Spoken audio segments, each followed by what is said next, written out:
Hello, नमस्कार। कैसे हैं आप सभी? जी हाँ, मैं लाली वर्मा आप सभी 11वीं कक्षा के विद्यार्थियों का बहुत बहुत स्वागत करती हूँ। साथ ही साथ ये आशा भी करती हूँ कि आप सब स्वस्थ होंगे। अब आप सोचते होंगे मैडम पूछा है, आशा भी है। और साथ ही साथ एक बार फिर मैं आपसे कहती हूँ कि बेटा हमने जैसा कहा था आपसे कि 11वीं बिहार बोर्ड की हिंदी शुरू करेंगे, शुरू हो चुकी है और हम पहुंच चुके हैं पाठ 4 के प्रश्नोत्तर पर। तो आज हम करेंगे पार्ट 4 बेजोड़ गायिका लता मंगेशकर, जो कि लिखा है कुमार गंधर्व जी द्वारा। लता मंगेशकर एक ऐसा नाम जो संपूर्ण दुनिया में सितारे की तरह चमकता है। एक ऐसा तारा, एक ऐसा सितारा जो अपनी एक अलग पहचान बनाए है। आशा करती हूं आपने प्रीवियस वीडियो जरूर देख लिया है, और जब प्रीवियस वीडियो देख लिया है तो प्रश्नों के उत्तर भी आप दे सकेंगे। चलो तो शुरू करते हैं और चलते हैं पहले प्रश्न की ओर। पाठ के साथ लता मंगेशकर की आवाज सुनकर लेखक पर क्या प्रभाव पड़ा? पहले तो आप मुझे ये बताइए, किसको याद है कि कुमार गंधर्व जी ने लता जी की आवाज पहली बार कब सुनी थी? किसी को याद है? याद है? हाँ, जब वो एक बार बिस्तर पर पड़े थे, शायद बीमार थे, और अचानक से रेडियो पर लता जी की आवाज आई तो सुना और सुनते ही रह गए। तो जब उनकी आवाज सुनी तो उन्होंने कहा कि ये किसका स्वर है। तब कहीं जाकर पता चला कि अच्छा, दीनानाथ मंगेशकर की बेटी। देखो, जब लेखक की रेडियो पर पहल लता मंगेशकर की आवाज सुनाई पड़ी, जब लेखक को रेडियो पर पहली बार लता जी की आवाज सुनाई दी,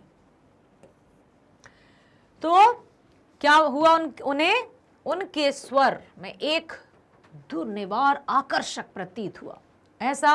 ऐसा आकर्षण उनको अपनी तरफ आकर्षित कर लिया। स्वर का जादुई प्रभाव उन्हें बरबस अपनी ओर खींच ले गया। वे विस्मय विमुग्ध उसके श्रवण मनन में तन्मय और तल्लीन हो गए। ऐसा लगा कि उनका स्वर उन्हें अपनी ओर खींच रहा है। ऐसा स्वर की तल्लीनता, उसमें डूब गए वे और सुनते ही चले गए। इतना आकर्षण, इतना मधुर कि क्या कहें। और वो भी कुमार गंधर्व जी स्वयं में अपने आप में संगीतकार हैं।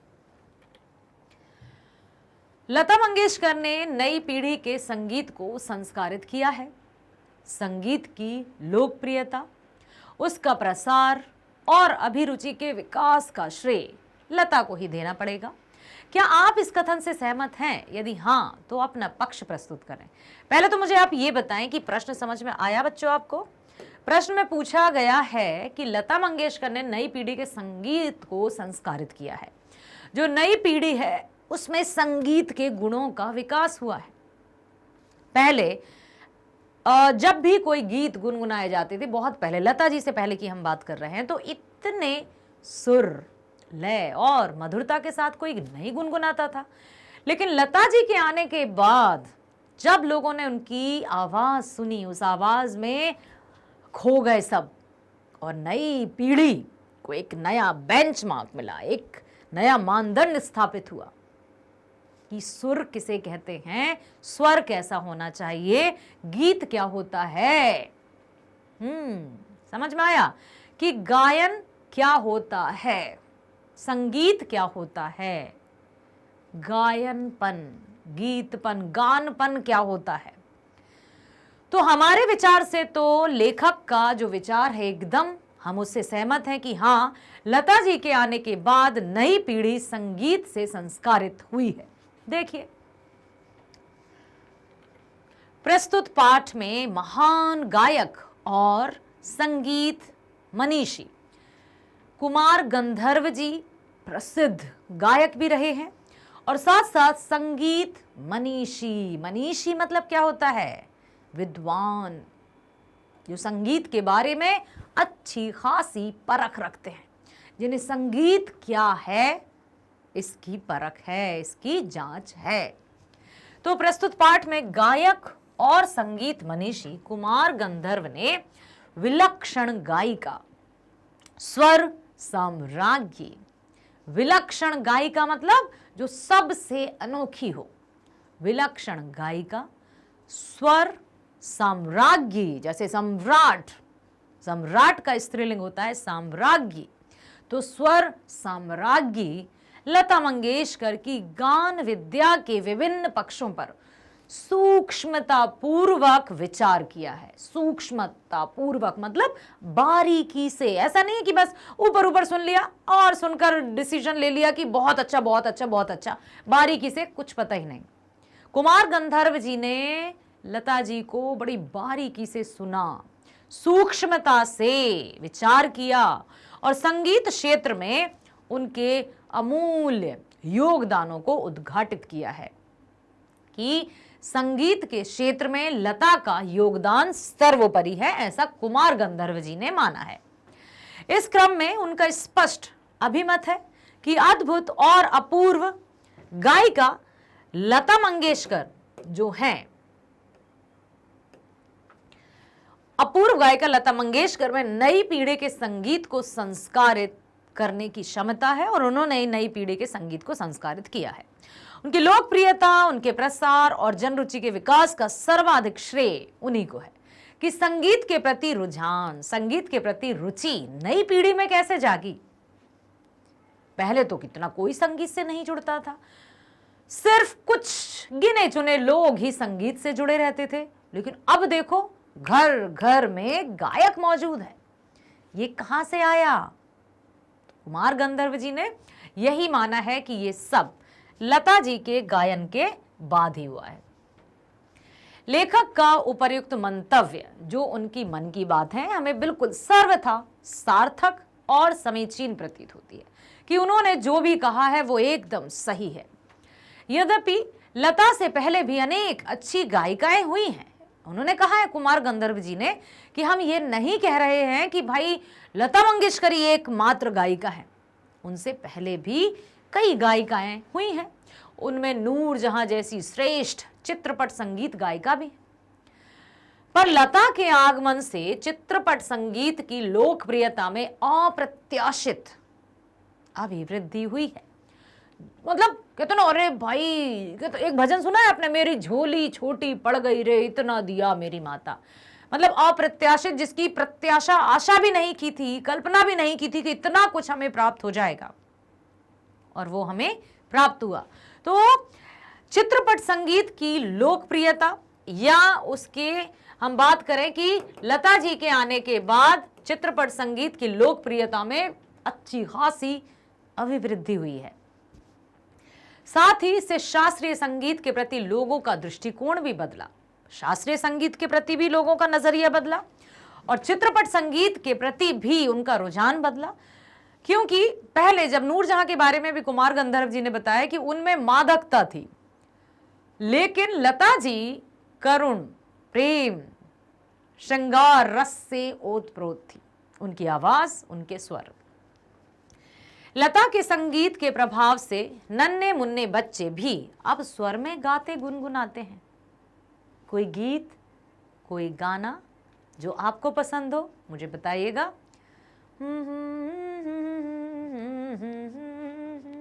बहुत सारी ऐसी है कि और भी, जैसे बताइए कोई लता जी का गाना। बहुत सारे ऐसे गाने, जैसे श्रेया घोषाल जी जो गाने गाती हैं वो अक्सर लता जी के गानों को चूज करती हैं वो, और अच्छे से निभाती भी हैं। वास्तव में लता का स्वर ही ऐसा है जिसे निरंतर सुनते रहने से सुनने वाला सहज रूप से अनुकरण करने लगता है।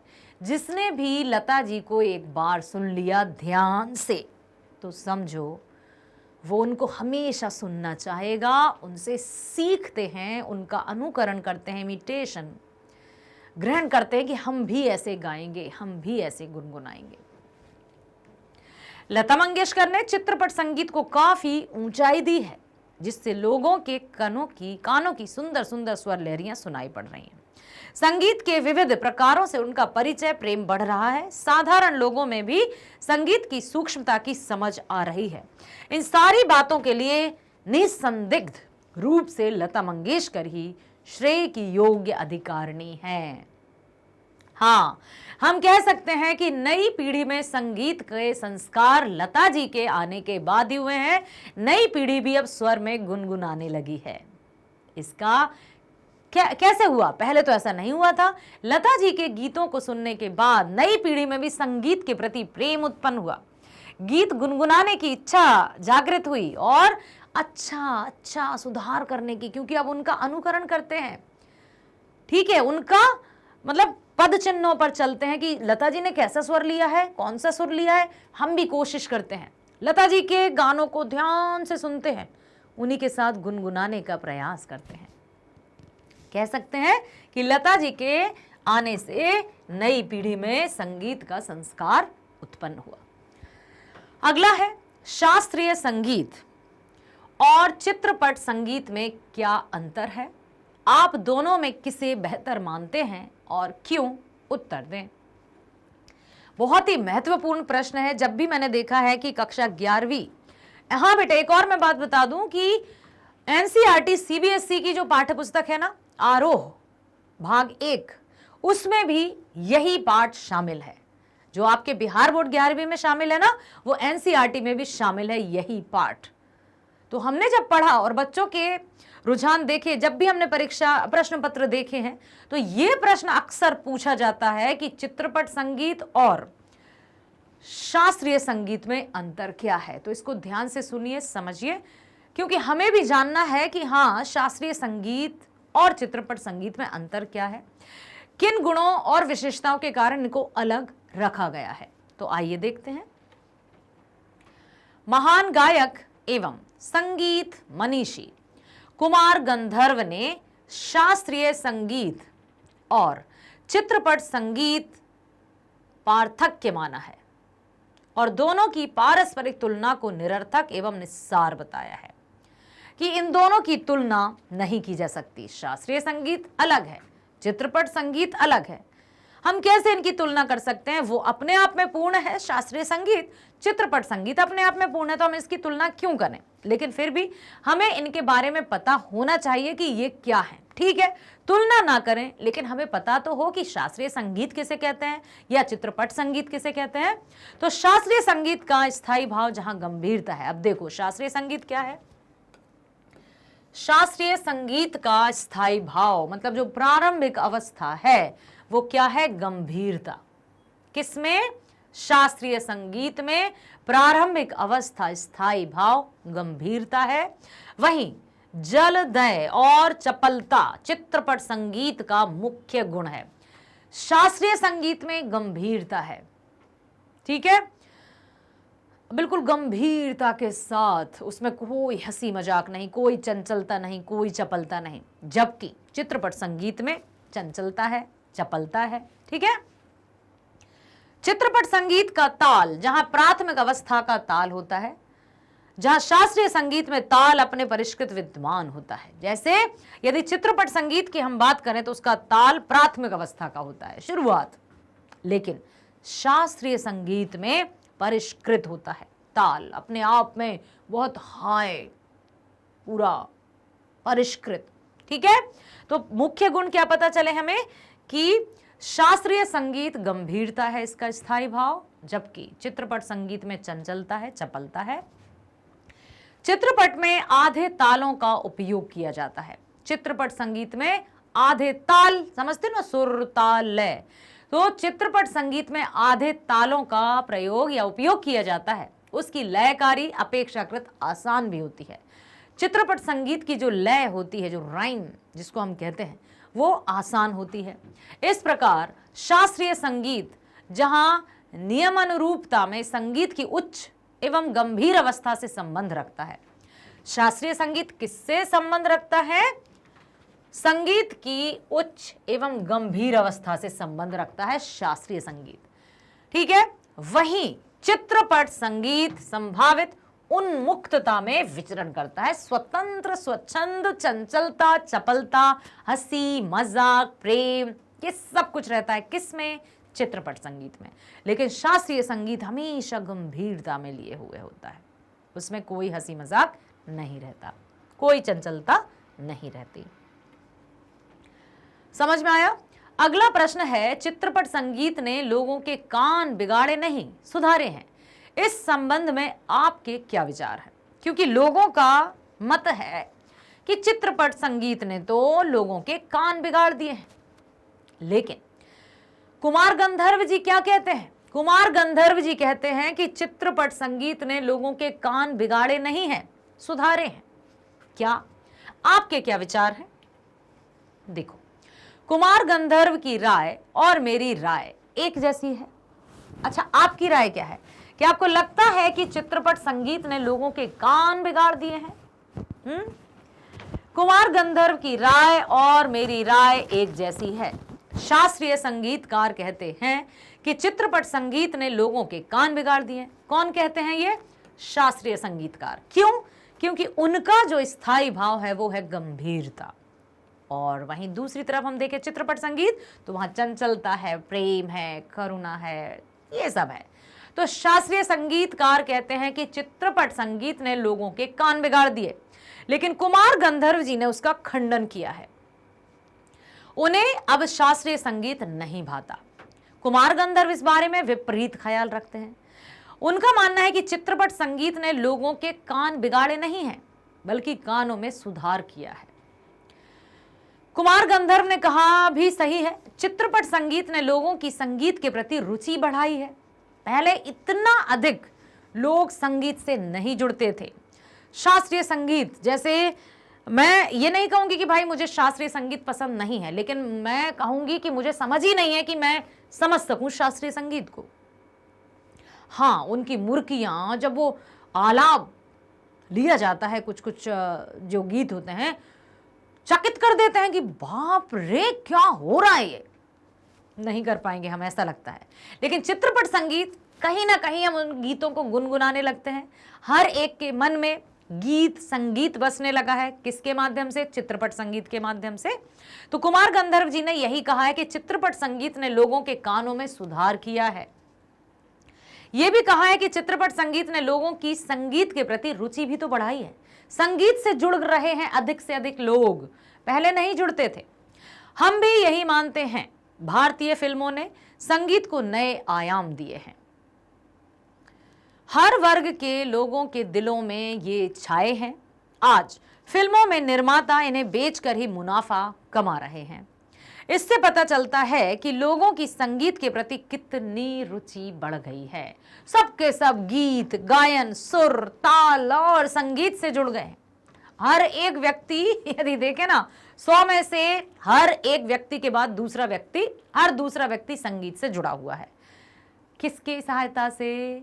चित्रपट संगीत की सहायता से। यदि चित्रपट संगीत नहीं होता तो शास्त्रीय संगीत तक पहुंचना तो हर किसी के वश की बात नहीं थी। ठीक है। अगला है, चित्रपट संगीत की प्रसिद्धि के क्या कारण हैं? इसके विकास को आप सही मानते हैं? चित्रपट संगीत विकास की ओर बढ़ता जा रहा है और इससे जो जनता है या लोग हैं उनका रुझान भी संगीत की तरफ बढ़ रहा है, रुचि भी संगीत की तरफ बढ़ रही है। तो आप बताइए कि चित्रपट संगीत इतना प्रसिद्ध क्यों हुआ? उसकी प्रसिद्धि के कारण क्या है? इसके विकास को क्या आप सही मानते हैं? क्या आपको सही लगता है कि हाँ भाई, चित्रपट संगीत का विकास होना चाहिए? सही मानते हैं? देखो उत्तर किस तरह से होगा बेटा। इसका कारण यह है, किसका कारण? प्रसिद्धि का कारण, कि शास्त्रीय संगीत शास्त्र शुद्ध और नीरस होता है। शास्त्र शुद्ध और नीरस, इसमें कोई रस नहीं, कोई प्रेम आनंद नहीं, कोई मधुरता नहीं, नीरस होता है। इसके विपरीत चित्रपट संगीत लोगों को संगीत की दुनिया के अधिक निकट ले आया है। हर एक व्यक्ति जब भी चित्रपट संगीत के गीत सुनता है तो वो अपने आप को उससे जोड़ लेता है, क्योंकि ये गाने अधिक सुरीले और भावपूर्ण होते हैं, व्यक्ति को बहुत निकट तक जोड़ देते हैं वो। मैं इससे पूरी तरह सहमत हूं कि चित्रपट संगीत का तंत्र ही अलग है, क्योंकि चित्रपट संगीत के कारण संगीत जगत में क्रांति आ गई है, एक सकारात्मक बदलाव आया है, लोगों की रुचि बढ़ गई है संगीत के प्रति। हर बच्चा बच्चा अब संगीत से जुड़ गया है, मधुर आवाज में गुनगुनाने लगा है। तो भाई ये हम सब के लिए बहुत अच्छी बात है कि चित्रपट संगीत प्रसिद्धि प्राप्त कर रहा है और उसका विकास निरंतरता की ओर बढ़ रहा है। अगला है निम्नलिखित वाक्यों की सप्रसंग व्याख्या कीजिए। और जब व्याख्या की जाती है तो हमें क्या लिखना होता है कि ये जो पंक्तियां हैं वो कहां से ली गई हैं, इसके लेखक कौन है। जब भी व्याख्या से संबंधित प्रश्न आता है बच्चों तो आपको लिखना होता है कि प्रस्तुत पंक्तियां किस पाठ से ली गई हैं, क्या पाठ्य पुस्तक है, उसके रचयिता कौन है, ये हमें लिखना है। तो क्या दिया है, कोकिला का स्वर निरंतर कानों में पड़ने लगे तो कोई भी सुनने वाला उसका अनुकरण करने का प्रयत्न करेगा, यह स्वाभाविक ही है। तो यहाँ कोकिला किसे कहा है, लता जी को। बहुत बढ़िया। ये पंक्तियां किसकी हैं, कुमार गंधर्व जी की। किस पाठ से ली गई हैं, बेजोड़ गायिका लता मंगेशकर। कौन सी पाठ्य पुस्तिका से ली गई हैं, गोधुली नहीं, गोधुली तो 10वीं में थी, दिगंत भाग 1। तो देखिए, निरंतर कानों में पड़ने से सुनने वाले उसका अनुकरण करने का प्रयत्न करते हैं, स्वाभाविक है। चित्रपट संगीत के कारण सुंदर स्वर मिलाकर लोगों के कानों में पड़ रही है। संगीत में विविध प्रकारों से उनका परिचय हो रहा है। और लता का कोई भी गाना लीजिए, उसमें 100% यह गानपन मौजूद मिलेगा। संगीत है, गाना है और उसमें गानपन नहीं तो किस काम का गाना, निरर्थक होगा। जैसे हम मनुष्य हैं और हमें मनुष्यता के मूल नहीं तो हम क्या खाक मनुष्य हैं, ठीक है। और लता का कोई भी गाना लीजिए तो उसमें 100% यह गानपन मौजूद मिलेगा। लता की लोकप्रियता का मुख्य मर्म यह गानपन ही है, ऐसा कुमार गंधर्व जी ने कहा है। लता के गाने की एक और विशेषता है उसके स्वरों की निर्मलता। उसके पहले की पार्श्व गायिका नूरजहां भी एक अच्छी गायिका थी, इसमें संदेह नहीं था, तथापि उनके गाने में एक मादक उत्ताप दिखता था। मतलब मादकता दिखती थी, सिर्फ ना करुणा थी ना, मतलब एक मादकता समझते हो आप, बिल्कुल प्रेम के प्रति आसक्त हो जाना, सिर्फ वही दिखता था। लेकिन लता जी के गाने या और जो यहाँ पर लता जी की बात ही की गई है तो उनके गानों में प्रेम, मधुर, सच्चाई, यदि भाई बहन का कोई गाना हो तो उसमें वही दिखाई देगा। दुख भरा गाना हो, ऐ मेरे वतन के लोगों आप याद करो, तो उसमें करुण स्वर दिखाई देता है। तो ये सब उनमें मिलता है, जबकि नूरजहां में सिर्फ मादकता मिलती थी। ऊंची पट्टी में गायन से आप क्या समझते हैं, ऊंची पट्टी में गाना मतलब देखो, गायन में अधिकाधिक ऊंचे तार सप्तक के स्वरों का प्रयोग। लेखक की दृष्टि में लता के गायन में एक और कमी यह है कि उनका गाना सामान्यतः ऊंची पट्टी में रहता है। मतलब कुमार गंधर्व जी ने यह कहा है कि लता जी का जो गाना रहता है हमेशा तार सप्तक में रहता है, ऊंची। देखो मैं आपको बता दूं, संगीत में 7 स्वर होते हैं, 7 स्वर होते हैं, ये आपको पता होना चाहिए, ठीक है। कौन कौन से, देखो, स, रे, ग, म, प, ध, नि, सा, ठीक है। तो ये है आरोह, नी तक जाएगा बेटा, है ना। आरोह, सारे गामा पा धा नी, 1 2 3 4 5 6 7, 1 2 3 4 5 6 7। अवरोह कैसा होगा, अवरोह इसका उल्टा हो जाएगा, सा नी धा पा मा गा रे सा, जैसे सारे गा मा पा धा नी। एक बार और लिख देते हैं सा, ठीक है। फिर लिखेंगे सा नी धा पा मा गा रे, इसका उल्टा हो जाएगा अवरोह। ये तो 7 स्वर हो गए। अब देखो यहां पर 3 सप्तक होते हैं और 7 स्वरों के मेल को कहा जाता है सप्तक। याद रखना, सप्तक किसे कहते हैं, 7 स्वरों के मेल को सप्तक कहते हैं। और सप्तक 3 प्रकार के होते हैं। सबसे पहला होता है मंद सप्तक, मंद सप्तक। दूसरा मध्य सप्तक और सबसे ऊंचा जो रहता है वो होता है तार सप्तक, हाई पिच तार सप्तक। ठीक है। मंद सप्तक जैसे सारे गा मा पा धा नी और मध्य सारे गा मा पा धा नी ता सारे गा मा पा धा नी। इतना तो अपन नहीं पहुंच पाएंगे, लेकिन जिसका जितना हाई पिच जाती है उतना उसको कहते हैं तार। तो ये सब कहने का तात्पर्य यह है कि कुमार गंधर्व जी ने माना है कि लता हमेशा ऊंची पट्टी में गाती थी। अब ये उनकी कमी का है या जो संगीतज्ञ थे जो उन्हें गाना गवा रहे थे उनकी गलती का है, या उनकी कि उनको चिल्लवाते क्यों हैं। कहने का तात्पर्य कि गाने में संगीत दिग्दर्शक उन्हें अधिकाधिक ऊंची पट्टी में गवाते हैं, अर्थात ऊंचे तार सप्तक के स्वरों का प्रयोग करवाते हैं, अकारण इनको चिल्वाते हैं, ऐसा कुमार जी का मानना है। लता मंगेशकर भारतीय गायिकाओं में बेजोड़ हैं। लेखक के इस कथन पर आप अपना विचार प्रस्तुत करें। क्या आपको लगता है कि लता जी बेजोड़, जिसका कोई तोड़ नहीं, जिसका कोई मुकाबला नहीं, जिसका कोई तुलना नहीं, क्या लगता है ऐसा? अरे हाँ, प्रश्न ही हम कहेंगे कि हर एक बच्चे, युवक या बुजुर्ग, किसी से भी हम पूछें तो लता जी को सब कहेंगे भाई लता जी, अरे उनका मुकाबला तो कोई कर ही नहीं पाया। लगभग 50-60 वर्षों तक वे फिल्मी दुनिया में रहीं, गीत गायन की दुनिया में रहीं और वही शीर्ष पर रहीं।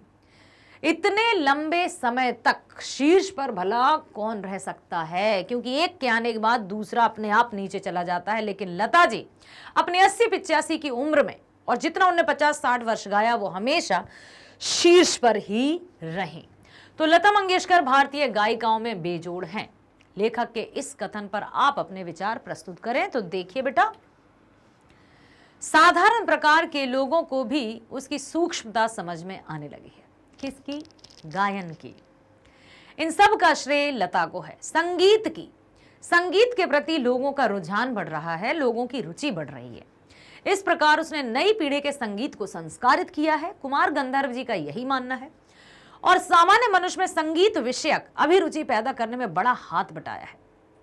संगीत की लोकप्रियता, उसका प्रसार और अभिरुचि के विकास का श्रेय लता को ही देना चाहिए और उनको ही देना पड़ेगा, क्योंकि उनके अतिरिक्त चित्रपट संगीत से इतना अधिक लगाव किसी ने नहीं देखा, कभी नहीं देखा।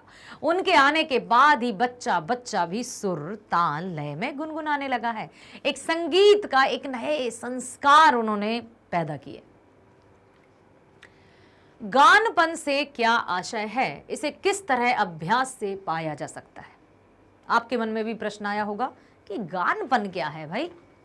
हाँ, गाना हम गा रहे हैं, ठीक है, लेकिन होता क्या है गानपन? तो देखो, और किस तरह से गानपन को पाया जा सकता है। जैसे मैंने अभी प्रीवियस वीडियो में आपको सुनाया था, वो नहीं था, सागा सागा सागा मा गा रे सा नी रे गा रे सा नी। अब आप जो पहली बार सुनेगा इस सरगम को, अरे बाप रे, संगीत की सरगम आती है, सीखी थी, आती है। या जैसे आओ आओ आओ गुन गुन गाओ गाओ गाओ, छम छम नाचो नाचो, छम छम छम गुन गुन गुन गुन गाओ रे, आओ छम छम नाचो गुन गुन गाओ, छम छम नाचो रे, मोद भरे अतीत पाप भरे, मन है सबके सब उमंग भरे, गुन गुन गुन गुन गाओ रे। तो ये सब अभ्यास है। हमने तो जब स्कूल में पढ़ते थे 6वीं 7वीं में ये गाया, सीखा, लेकिन उसके बाद ऐसे ही अपनी रुचि के अनुसार कभी गुनगुनाने लगे, कहीं सुना दिया कोई गीत। लेकिन लता जी का जो संगीत के प्रति समर्पण है, लता जी ने जो संगीत को पूजा है, संगीत के प्रति उनके मन में जो श्रद्धा है, वही उनको श्रद्धेय बनाती है। तो गानपन से क्या आशय है, इसे किस तरह से अभ्यास में लाया जा सकता है? देखिए, क्या गानपन को अभ्यास से या रियाज से, जिसको कहते हैं ना रियाज करते हैं घंटों घंटों, क्या उस गानपन को रियाज से या अभ्यास से प्राप्त किया जा सकता है? देखते हैं उत्तर। यहां अब ध्यान से सुनना बेटा, यहां गानपन का अर्थ गाने का वह अंदाज है जो एक आदमी को भी भाव विभोर कर दे। गानपन मतलब जिस रस के साथ गीत गाया जा रहा है, जिस भाव के साथ कोई भी गाना या गीत गाया जा रहा है, वही भाव सुनने वाले मन में भी या श्रोता के मन में भी वही भाव जागृत हों। ठीक है, तो गानपन का अर्थ गाने का वह अंदाज है जो एक आदमी को भी भाव विभोर कर दे, पूरी तरह से इमोशनल कर दे। जिस प्रकार मनुष्यता हो तो वह मनुष्य है, उसी प्रकार संगीत की विशेषता उसका गानपन होता है। लता मंगेशकर के गाने में भी गानपन मौजूद रहता है। इसे प्राप्त करने के लिए गायन में निर्मलता होना तथा गाने का नियमित अभ्यास करना आवश्यक है। यदि अभ्यास करेंगे तब जाकर गानपन होगा। ठीक है, तभी जाकर कोई गाने में गानपन आ पाएगा। लता मंगेशकर के गानों में गानपन मौजूद रहता है। क्या कारण है इसका? अरे भाई, इसका कारण है निरंतर अभ्यास। यदि लता जी चाहती, मैं तो अच्छा गा लेती हूँ, मुझे अभ्यास करने की क्या आवश्यकता है। जब कोई गीत उनको गाने के लिए कहा जाता है ना, तो उस गीत का वो रियाज करती हैं कई बार, जबकि हमें लगता है हम तो गा देंगे, हाँ हाँ हम बहुत अच्छा गा देंगे, माइक उठाया और चिल्लाने लगे। लेकिन गान पर उसमें नहीं रहता है। गीत तो हम गा रहे हैं, हमें लग रहा है हम बहुत अच्छा गा रहे हैं, लेकिन जो श्रोता है, जो वास्तव में गाने को समझते हैं, संगीत को समझते हैं, उस तरह से उनके मन में भाव उत्पन्न नहीं हो पाएंगे या उत्पन्न नहीं हो पाएंगे जैसे कि वो गाना है। तो फिर से सुनिए, गानपन का अर्थ गाने का वह अंदाज है जो एक आदमी को भी भाव विभोर कर दे। जिस प्रकार मनुष्य कौन कहलाता है? जब उसमें मनुष्यता हो। मनुष्यता के क्या गुण होते हैं? दया, परोपकार, ममता।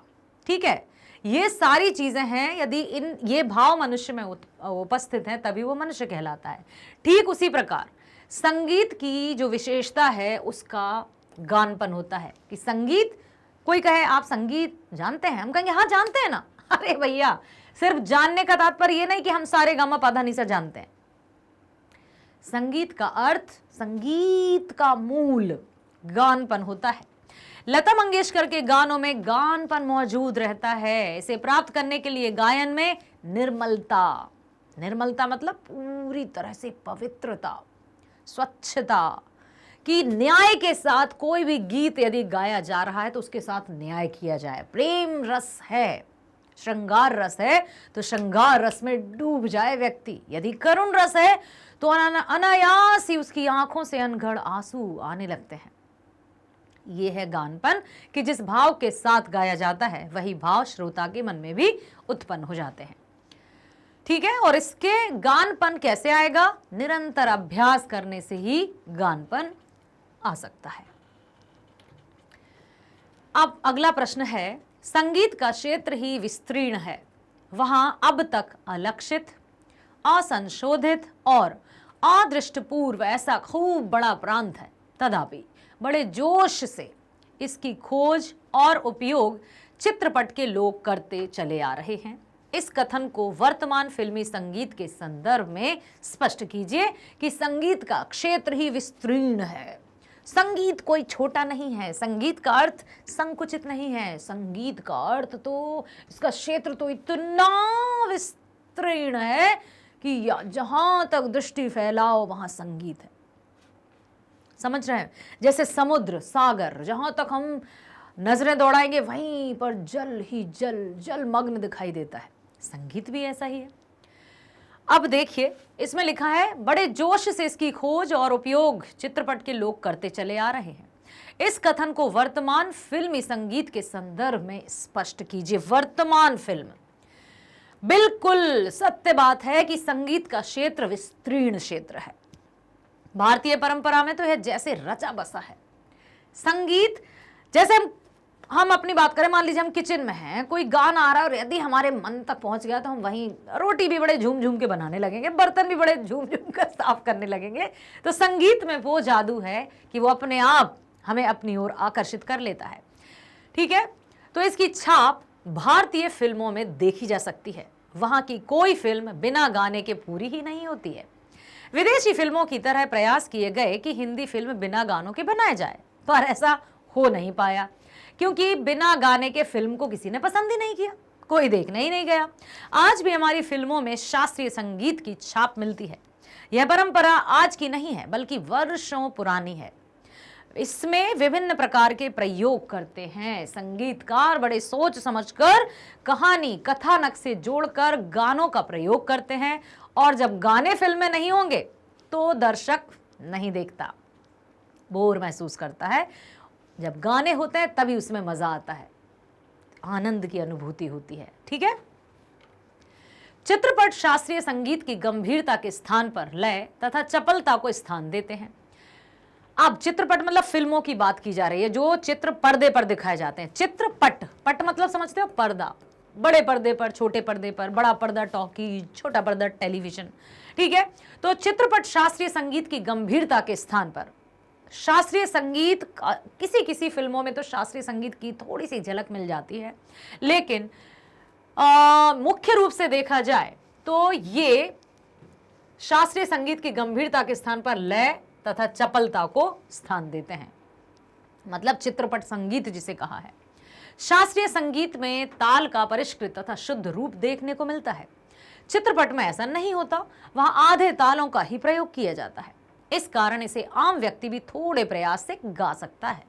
आज फिल्मी संगीत में पॉप, शास्त्रीय संगीत, लोकगीतों का मिश्रण देखने को मिलता है। ये प्रयोग तेजी से हो रहे हैं और लोगों द्वारा सराहे भी जा रहे हैं, सराहना भी की जा रही है, पसंद भी किए जा रहे हैं। अब चलते हैं पाठ के आसपास। आप अपनी पसंद से लता मंगेशकर के 10 गीतों का चुनाव करें और उनकी सूची बनाएं। अब देखते हैं, मैंने आपसे भी कहा था ना कि कमेंट सेक्शन में लिखिए कि लता जी के कौन कौन से गीत आपको पसंद हैं और कौन कौन से गीतों को आपने गुनगुनाया है। यहां हम कुछ देखते हैं उनके गीत कि कौन कौन से गीत हैं। अरे वाह, क्या बात है। देखो, ऐ मालिक तेरे वंदे हम, ऐसे हो हमारे करम, नेकी पर चले और बदी से टले, है ना, ताकि हंसते हुए निकले दम। दूसरा है अजीब दास्तां है ये, कहाँ शुरू कहाँ खत्म। आहा, ऐसे प्यारे प्यारे और दिल को छू लेने वाले गीत। मेरी आवाज ही पहचान है, गर याद रहे, नाम गुम जाएगा, चेहरा ये बदल जाएगा। ठीक है। आज फिर जीने की तमन्ना है, आज फिर मरने का इरादा है, हमने देखी है उन आंखों की महकती खुशबू। क्या बात है। गाने के बोल ही मतलब ऐसा लगता है बस अभी बस गाने लगो, चाहे सुर ना लगे, चाहे उतना अच्छा संगीत ना बजे, लेकिन हमें लगता है कि हम भी बस गा दें। ऐसे हैं उनके गाने कि कोई भी झूमने के लिए मजबूर हो जाए। सजन बिंदिया ले लेगी तेरी निंदिया रे, आए हाय तेरी बिंदिया रे। अमिताभ जी और जया जी की ये फिल्म है, याद आ गई मुझे। तुझसे नाराज नहीं जिंदगी हैरान हूं मैं, तेरे मासूम सवालों से परेशान हूं। लग जा गले कि फिर ये हंसी रात हो ना हो, शायद इस जन्म में मुलाकात हो ना हो। ऐसे ऐसे गाने मेरे ख्वाबों में जो आए, अच्छा के मुझे छेड़ जाए। ओ माय गॉड, ऐसे ऐसे गीत, ऐसे ऐसे गाने कि मतलब खुद को गाने से रोकना एक मजबूरी बन जाती है। दूसरा, सैनिकों की याद में गाया गया गाना है, मेरे वतन के लोगों जरा आंख में भर लो पानी। करुण रस से भरपूर ये गीत, यदि थोड़ा सा भी देखा जाए कि मतलब इतना अच्छा है इसमें कि सच में झूम उठता है मन। ये है गीत, आइए देखते हैं। अगला है करुण और श्रृंगार रस क्या है, इसके स्थायी भाव क्या है। रस, पहले तो आप ये बताइए रस क्या है। अच्छा, व्याकरण को भूल जाइए, हिंदी साहित्य को थोड़ी देर के लिए मन में मत विचार लाइए, सिर्फ आप शब्द सुनो। रस क्या है? जूस। बिल्कुल ऐसे ही जब भी हम बच्चों से पूछते हैं भाई रस क्या है, तो रस जूस है। कौन कौन से प्रकार के जूसेस होते हैं भाई, कौन कौन से रस आपने पिए हैं, तो आप कहेंगे मैंगो का जूस, ये जूस, वो जूस। करेले का पिया है? नो मैडम, कड़वा लगता है। तो कैसे हमें पता चला कि ये कड़वा है, ये मीठा है, ये खट्टा है? हमने पिया, हमने उसका स्वाद लिया, तब हमें अनुभव हुआ ना। तो रस क्या है? साहित्य की दृष्टि से, व्याकरणिक दृष्टि से रस हमारे भाव हैं, हमारे इमोशंस हैं।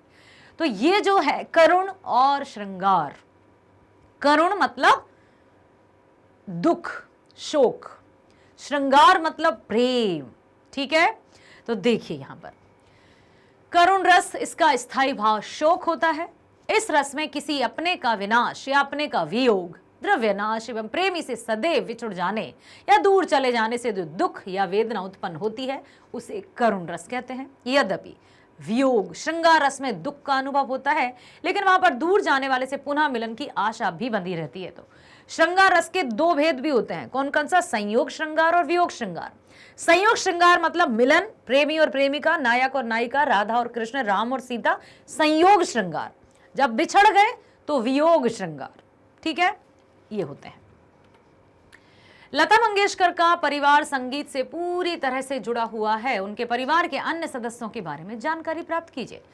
तो लता जी का परिवार, उनके पिता रंगमंच एलजी के कलाकार और गायक थे। इनके परिवार से भाई हृदयनाथ मंगेशकर और बहनों में उषा मंगेशकर, मीना मंगेशकर और आशा भोसले भी सभी ने संगीत को अपनी आजीविका के लिए चुना। हालांकि लता का जन्म इंदौर में हुआ था, लेकिन उनकी परवरिश महाराष्ट्र में हुई। वह बचपन से ही गायक बनना चाहती थीं और वो देखिए कहां पहुंची। लता मंगेशकर के अतिरिक्त हिंदी सिनेमा की 5 प्रमुख गायिकाओं के नाम बताइए, जल्दी बताइए, यहां तो हम देख ही लेंगे। लता मंगेशकर के अलावा और आप किसको जानते हैं? श्रेया घोषाल, ठीक है। आशा भोसले, ठीक है, लता जी की बहन है। और नेहा कक्कड़, हाँ भाई नेहा कक्कड़ भी बहुत अच्छी गायिका है। और देखते हैं यहाँ कौन कौन से नाम है। हाँ, अरे वाह, श्रेया घोषाल, अलका याग्निक, आशा भोसले, नेहा कक्कड़, सुनिधि चौहान, ये भी ऐसी प्रसिद्ध गायिकाएं हैं जिनका नाम अपने आप में एक जाना पहचाना है, जिन्होंने अपने संगीत के क्षेत्र में काफी सफलता प्राप्त की है। भाषा की बात में निम्नलिखित शब्दों के समास पहचानना है। पहला लिखा है नन्हे मुन्ने, सितार वादक, त्रिवेणी, लोकप्रिय, शताब्दी, घर घर। अब ये तो मुझे आप ही बताएंगे। समास आपने पढ़े हैं 10वीं में, लाइव क्लास में भी आपने पढ़े हैं, और इतना तो मुझे विश्वास है कि आपको समास तो पता होंगे। कितने होते हैं समास? मुख्य रूप से 6 प्रकार के। कौन कौन से? अब तक दादा हमने पढ़ा था ना। तो नन्हे मुन्ने में कौन सा समास हो सकता है? नन्हे मुन्ने इक्वल है, दोनों पद बराबर, तो इसमें होगा, अच्छा एक साथ ही आ गए। नन्हे मुन्ने में द्वंद्व समास, जहां दोनों पद प्रधान होते हैं, द्वंद्व समास। सितार वादक, सितार को बजाने वाले, तो का की के जहां भी कारक विभक्ति आती है वहां तत्पुरुष हो जाता है। तो पहले में रहेगा नन्हे मुन्ने में द्वंद्व समास, क्योंकि दोनों पद प्रधान।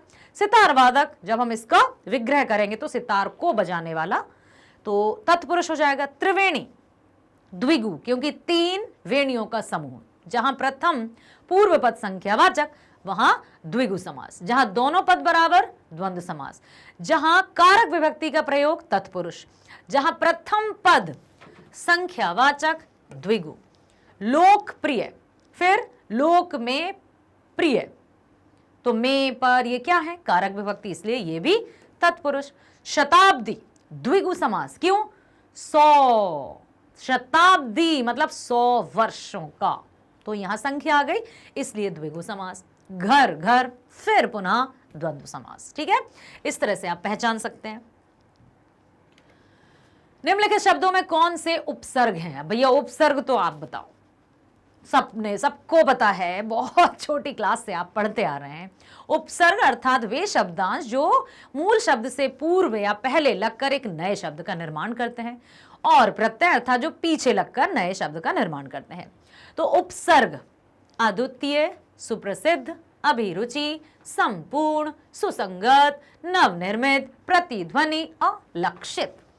तो अद्वितीय, सुप्रसिद्ध, अभिरुचि, संपूर्ण, सुसंगत, नवनिर्मित, प्रतिध्वनि, अलक्षित। देखिए ये है, अद्वितीय में आ है उपसर्ग, सुप्रसिद्ध में सु, अभिरुचि में अभि, संपूर्ण में सम, सुसंगत में सु। ये रहे आपके उपसर्ग।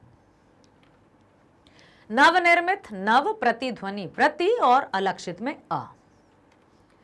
अर्थ की दृष्टि से निम्नलिखित वाक्यों की प्रकृति बताएं। अर्थ की दृष्टि से वाक्य के भेद होते कितने हैं ये बताओ?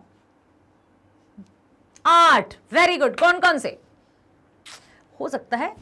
अब यहां मुझे समझ में नहीं आ रहा था कि यह स्वर किसका है। नहीं, एक ऐसा अर्थ की दृष्टि से ऐसा भेद है जिसमें नहीं का प्रयोग है, निषेध, निषेधवाचक। तो यहां पे नहीं है, मतलब ये निषेधवाचक होना चाहिए। मेरा स्पष्ट मत है कि भारतीय गायिकाओं में लता के जोड़ की गायिका हुई ही नहीं। मतलब संकेत दिया जा रहा है, इस तरह से तुलनात्मक किया जा रहा है कि मैंने ऐसा कहा तो ऐसा हुआ। इन सब का श्रेय लता को ही है। यह विधानवाचक होना चाहिए। तो पहला है निषेधवाचक, ठीक है, दूसरा है संकेतवाचक, तीसरा है विधानवाचक। हम सही जा रहे हैं। अगला, ऐसा प्रश्न उपस्थित किया जाता है कि शास्त्रीय संगीत में लता का स्थान कौन सा है? प्रश्नवाचक। कितना बड़ा हमारा भाग्य है, यहां लिखा है विस्मय आदि, तो यहां पर विस्मय आदि होगा, वहां प्रश्नवाचक होगा। बिल्कुल सही, ठीक है। अच्छा, बिल्कुल सही है, ठीक है। आगे चलते हैं। निम्नलिखित शब्दों से संज्ञा और विशेषण छांटें। रेडियो, स्वर, कोमल, आवाज, प्रसिद्ध, मिठास, मनुष्य, मनुष्यता, मनुष्यता, संगीत, त्रिवेणी, राजस्थान, पागल। राजस्थान पागल नहीं, राजस्थान के बाद कोमा, फिर पागल। अब हम क्या देखते हैं कि संज्ञा किसे कहते हैं? संज्ञा किसी व्यक्ति, वस्तु, स्थान, भाव, गुण के नाम को संज्ञा कहा जाता है। अब देखो, क्या कोई व्यक्ति दिखाई दे रहा है यहां पर? हाँ, मनुष्य दिखाई दे रहा है। किसी व्यक्ति, वस्तु, स्थान, कोई वस्तु दिखाई दे रही है? दे रही है। और स्थान दिखाई दे रहा है? दे रहा है। तो क्या सिर्फ 3 है संज्ञा? और ढूंढो भाई, और भी बहुत कुछ है।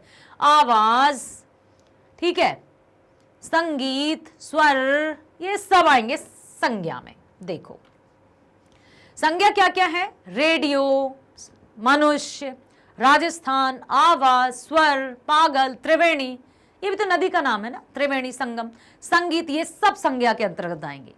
और बाकी जो बचे विशेषण, कोमल, प्रसिद्ध, मिठास, मनुष्यता, ये विशेषण है। ठीक है बच्चों, आशा करती हूं बहुत ध्यानपूर्वक आपने हर एक प्रश्न को सुना, उसके उत्तर को जाना। और अब लता जी से संबंधित या कुमार गंधर्व जी से संबंधित यदि कोई भी प्रश्न इस पाठ से आपसे पूछा जाता है तो आप उसका उत्तर भली भांति देंगे। इन्हीं शुभकामनाओं के साथ मिलते हैं अगले वीडियो में। स्वस्थ रहिए, खुश रहिए, bye bye, thank you so much.